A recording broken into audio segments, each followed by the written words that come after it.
مشاہد صاحب، یہ جو ٹیررزم کے واقعات ہیں اس میں کمی ہوئی ہے، لیکن آپ کو یاد ہوگا کہ کچھ ہفتے پہلے اسلام آباد میں ایک امام بارگاہ ہے ترلائی کلاں میں، وہاں پہ ایک خودکش حملہ ہوا اور اس میں بہت سے لوگ شہید ہوئے، اور جو حملہ آور تھا اس کا تعلق کنیکشن افغانستان سے نکلا۔ اور یہ جو شیخ ادریس صاحب کی شہادت ہے، اس کے بارے میں بھی کہا جا رہا ہے کہ جی جو شیخ ادریس صاحب کو کچھ دن سے دھمکیاں مل رہی تھیں، اس میں ایک شدت پسند گروپ جو ہے داعش کی طرف ذکر کیا جا رہا ہے، وہ انوالو ہے۔ اور داعش آپ کو پتہ ہے کہ عراق میں بھی، سیریا میں بھی، ہر جگہ پہ سیکٹیرین کشیدگی پھیلانے میں بڑی مشہور ہے۔ آپ کو کیا لگ رہا ہے کہ یہ جو واقعہ ہوا ہے شیخ ادریس صاحب کی شہادت کا، تو آنے والے دنوں میں کوشش کی جائے گی پاکستان میں فرقہ وارانہ فساد پھیلانے کی؟ ابھی تک تو جو ٹریک ریکارڈ رہا ہے اور جو ماسٹر مائنڈ رہے ہیں ٹارگیٹڈ اسیسینیشنز کے، وہ تو ہندوستان ہے را۔ انہوں نے according to Washington Post and the Guardian, جو پچھلے سال کی رپورٹ تھی، 20 مرتبہ ٹارگیٹڈ اسیسینیشن پاکستان کے اندر کی ہیں، ڈاکیومنٹڈ ہیں۔ اس میں کچھ کشمیری تھے، کچھ اور لوگ بھی تھے، اور اب بھی یہ جو ہے پن پوائنٹ ہو رہا ہے۔ اگر لنک افغانستان سے بھی مل رہا ہے، یہ افغان تھا وہ بندہ جس نے کیا ہے، تو یہ وہ جو آپ واشنگٹن پوسٹ کی سٹوری کا ذکر کر رہے ہیں، وہ جو واشنگٹن پوسٹ کا رپورٹر پاکستان میں جو کر رہا تھا انویسٹیگیشن، وہ مجھے بھی ملا تھا، اور اس کے پاس بڑی انفارمیشن تھی۔ اس نے بھی مجھے یہ بتایا تھا کہ یہ استعمال افغان ہو رہے ہیں پاکستان میں بھی، لیکن ماسٹر کنٹرولر کی طرف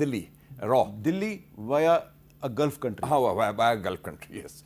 وہ ٹرائنگل پورا کلیئر ہے، وہ ادھر سے ہوتا ہے۔ تو وہ اس حوالے سے میں سمجھتا ہوں کہ یہ آپریشن جو ہے ڈی سٹیبلائزیشن کا، یہ انڈین سپانسرڈ ہے، اور اس میں شاید اعلیٰ کار اگر کچھ ہمارے ہمسائے ملک بھی ہو سکتے ہیں اور افغانستان کے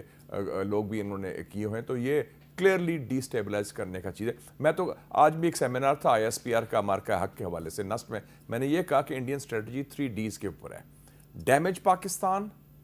demonise Pakistan, D stabilise Pakistan. ٹھیک ہے، کہ یہ بڑے منظم طریقے سے، جنگ تو وہ ہار گئے ٹھیک ہے، مارکہ حق میں، لیکن اب وہ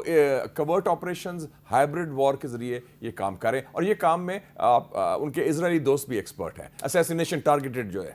اچھا اعزاز چوہدری صاحب، یہ جو ایران امریکہ جنگ ہے، اس میں ہم نے دیکھا ہے کہ صرف پاکستان میں نہیں بلکہ پورے مسلم ورلڈ میں جو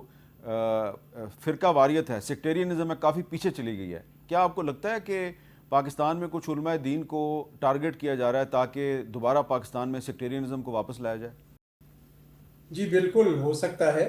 اور میں اتفاق کرتا ہوں اس بات سے جو مشاہد صاحب نے کہا ہے کہ یہ ایک جوائنٹ پروجیکٹ ہے ہندوستان، بھارت کا اور اسرائیل کا ویا افغانستان۔ میں آپ کو اس کی وجہ یہ بتاتا ہوں کہ جس کا آپ حوالہ دے رہے ہیں نا واشنگٹن پوسٹ کا، وہ دی گارڈین میں وہ تھرڈ کنٹری کا نام بھی لے لیا تھا انہوں نے، یو اے لکھا ہوا ہے، گارڈین کی سٹوری ہے باقاعدہ۔ اس میں انہوں نے دونوں ملکوں کی انٹیلیجنس، پاکستان کی اور انڈیا کی انٹیلیجنس کے جو سابق آفیشلز تھے ان کو کنسلٹ کر کے وہ سٹوری پوری طرح بنائی تھی، اور 20 ڈاکومنٹڈ کیسز کا انہوں نے ذکر کیا تھا، جن میں سے 2 کی تو پوری تفصیل مجھے نام بھی یاد ہے ابھی تک، شاہد لطیف تھا اور ایک اور تھا، اس کی پاکستان کے جو فارن سیکرٹری ہیں انہوں نے 1 جنوری 2024 میں پوری تفصیل دی تھی اس کی، کہ کس طریقے سے ان کو انہوں نے باقاعدہ وہاں سے یو اے میں بیٹھ کے، یوگیش کمار ان کے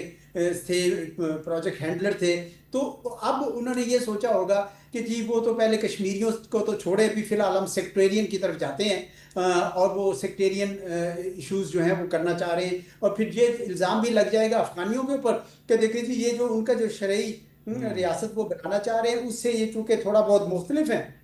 تو ایک قسم کا یہاں پہ ان کی آپس میں جنگ و جدل بھی شروع ہو جائے گی، اور پھر اسرائیل بھی چاہے گا کہ پاکستان جو بڑا میڈیشن کر رہا ہے اور جنگ رکوانا چاہ رہا ہے، یہ بھی تھوڑا سا الجھ جائے اس معاملے میں اور یہ کام نہ کر سکے۔ تو بالکل یہ مجھے تو اس میں کم از کم ان دونوں ملکوں کے، انڈیا کا بھی اور اسرائیل کا بھی ہاتھ نظر آ رہا ہے، اور وایا افغانستان ہے یقیناً۔ بہت بہت شکریہ اعزاز چوہدری صاحب، مشاہد صاحب بہت بہت شکریہ۔ اور یہ ہمارے جو دونوں معزز مہمان ہیں، مشاہد حسین سید صاحب اور اعزاز چوہدری صاحب، نے جو اشارہ کیا ہے کہ پاکستان میں ڈی سٹیبلائزیشن پھیلانے کے لیے، فرقہ واریت پھیلانے کے لیے انڈیا اور اسرائیل جو ہے وہ ایک ہمسایہ ملک کے کچھ گمراہ لوگوں کو استعمال کر کے ایک سازش پر عمل پیرا ہیں۔ اس پہ ہمیں ہوشیار رہنا چاہیے۔ مارکہ حق میں جو پاکستان کی کامیابی ہے اس پہ جشن ضرور منانا چاہیے، لیکن دشمن کی سازشوں سے ہوشیار رہیں۔ دشمن جو ہے وہ انتہائی مکار ہے اور کمینہ بھی ہے۔ اور مکار اور کمینے لوگ جو ہیں ان سے ہمیشہ ہوشیار رہنا چاہیے.